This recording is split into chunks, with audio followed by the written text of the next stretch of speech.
Saludos a todos, soy Belkis de San Cristóbal Suárez, estudiante de Derecho en la DIESIT en convenio con la Universidad de Falcón. El día de hoy en la cátedra Derecho Internacional Privado, cuya facilitadora es la doctora Egle Serrano, estaré desarrollando el tema sobre el interés superior del niño en el derecho internacional privado. Recuerda que tú puedes parar este video y tomar tus notas. Las migraciones, independientemente de lo que las haya generado, implican una dispersión familiar y surgen allí diversas circunstancias que deben ser analizadas desde la perspectiva del derecho internacional privado y el derecho de familia. Y una de estas circunstancias es la importancia de proteger el interés superior del niño y de los adolescentes cuando viven en diferentes países. Pero, ¿qué es el interés superior del niño? Este viene a ser un concepto muy amplio que busca proteger los derechos y las garantías de los niños y de los adolescentes para asegurar ese desarrollo integral. La determinación de lo que se entiende por dicho interés requiere entonces de la valoración previa que tiene el legislador. Pero este principio no solo va a considerar la condición del niño o del adolescente como persona, sino que también el equilibrio entre esos derechos y garantías, los deberes que la Constitución y las leyes le van a imponer y las exigencias del bien común y los derechos de las demás personas. Siendo así que el interés superior entonces del niño es un principio fundamental que va a guiar todo lo concerniente en materia del derecho de la niñez y la adolescencia, cuyo objetivo va a ser proteger los derechos y la garantía de los niños y adolescentes en favor de ¿qué? De asegurar su desarrollo integral. El interés superior del niño como principio está consagrado en la Convención sobre los Derechos del Niño, estableciendo este principio en todas las acciones de las instituciones, tanto públicas como privadas, y debe entonces desarrollarse también en la legislación interna de cada estado, para así asegurar la protección y los cuidados necesarios para el bienestar del niño. En Venezuela, la Constitución de la República establece que los niños y los adolescentes son sujetos de derecho reconocidos, estos en el artículo 78, acerca de la protección especial de los niños y de los adolescentes. La LOGNA establece los elementos que deben ser tomados en cuenta por el funcionario para su determinación, indicados en el artículo 8, que se debe entonces apreciar la opinión de los niños y los adolescentes, también el equilibrio entre los deberes y sus garantías, además la prevalencia de sus derechos e intereses. Ojo, esto no significa que deben estar por encima de las normas legales. Además de la referida ley, se han fijado criterios jurisprudenciales analizados por el TSJ con la intención entonces de establecer el alcance de estos principios en relación al interés superior del niño. Por eso es que toda decisión que involucre los niños y los adolescentes se debe realizar una evaluación que debe ser integral de todo lo previsto en las normativas legales.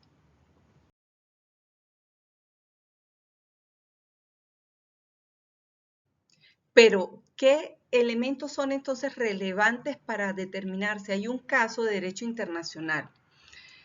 Si hay una situación en la que se vaya a presentar un problema donde estén involucrados ordenamientos jurídicos de diferentes estados, entonces se va a aplicar el derecho internacional privado, por lo que viene a ser necesario que exista una conexión previa que va a estar valorada por el legislador nacional o extranjero, que es lo que va a internacionalizar el hecho que se está planteando para así darle una solución. Estos elementos están entonces identificados en el artículo 1 de la Ley de Derecho Internacional Privado, Si no existen o no son relevantes esos elementos extranjeros, el asunto entonces se va a resolver de acuerdo al sistema de derecho privado nacional, de manera similar a cualquier otro caso previsto o resuelto estrictamente en la nación. Dichos los elementos que deben existir, entonces, ¿cuál es la metodología que se va a seguir en el derecho internacional privado?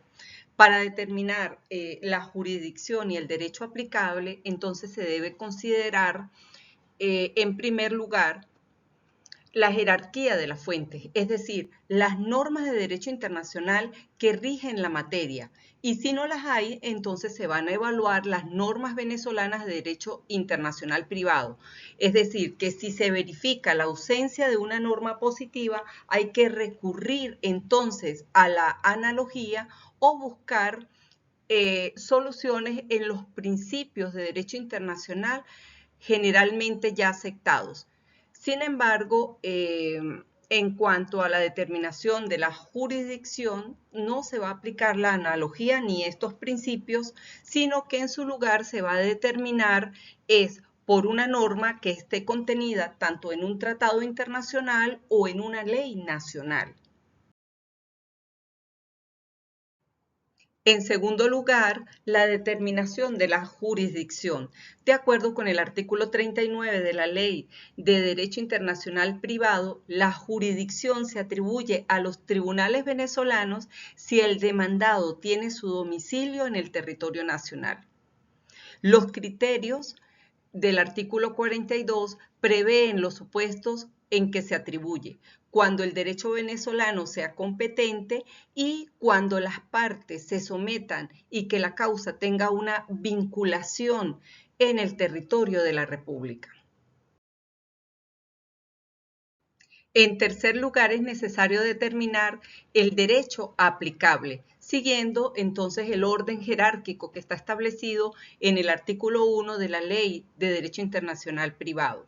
En cada caso concreto, entonces, va a ser necesario evaluar cuáles son las instituciones aplicables tanto para Venezuela como para los ordenamientos jurídicos extranjeros, que estén vinculados al caso que se está planteando para entonces poderlos interpretar de una manera cuidadosa.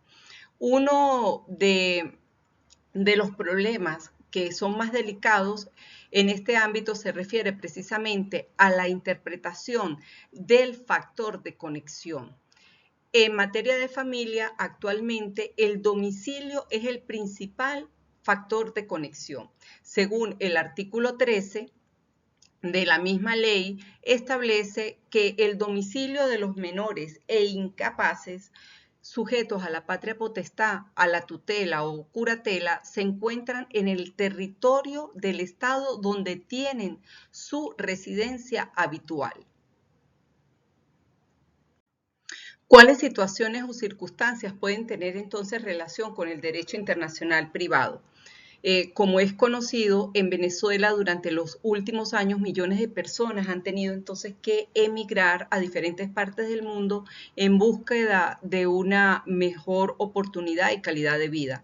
Esto ha traído como circunstancias o controversias en relación a esta temática, como lo es el divorcio, la separación de cuerpos, la nulidad de matrimonio, la ruptura de uniones estables, pero también la obligación de alimentos para niños y adolescentes, entre otros.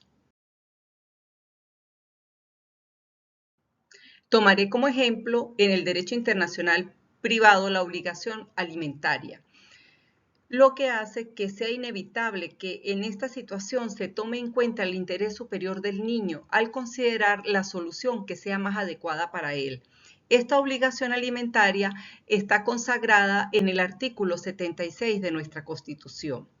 Sin embargo, es relevante señalar que la LOGNA cambió la denominación alimentos por manutención. Cuando nos referimos a alimentos, no necesariamente se va a limitar únicamente a la comida, sino que se debe tomar en cuenta en un sentido mucho más amplio, como lo señala el artículo 365 de la LOGNA, donde se debe incluir aspectos esenciales para darle garantía a la subsistencia de la persona, como es la comida, la vivienda, el vestido, los medicamentos, el estudio, la recreación, entre otros. Por tanto, en los casos de la obligación de los padres de proporcionar alimentos a sus hijos, cuando estos tienen domicilios en diferentes estados y por ese interés superior del niño, esta situación va a relacionar ordenamientos jurídicos extranjeros, surgiendo la necesidad entonces de aplicar esa metodología que hemos venido señalando. En primer lugar, determinar el tribunal competente, es decir, su jurisdicción, y también el problema del derecho aplicable. De esta manera, entonces, se va a evitar que se conozcan y se decidan casos que no se correspondan. Para mayor comprensión, se puede entonces revisar sentencias del Tribunal Supremo de Justicia. Específicamente, en lo referido a la obligación de los padres respecto a sus hijos, es importante considerar las disposiciones de los artículos 11, 13, 15 y 24 de la Ley de Derecho Internacional Privado. Por lo tanto, en los casos de obligación alimentaria, si el hijo tiene su residencia habitual en Venezuela, el ordenamiento jurídico venezolano será entonces el aplicable. Gracias por su amable atención. Hasta otro encuentro virtual.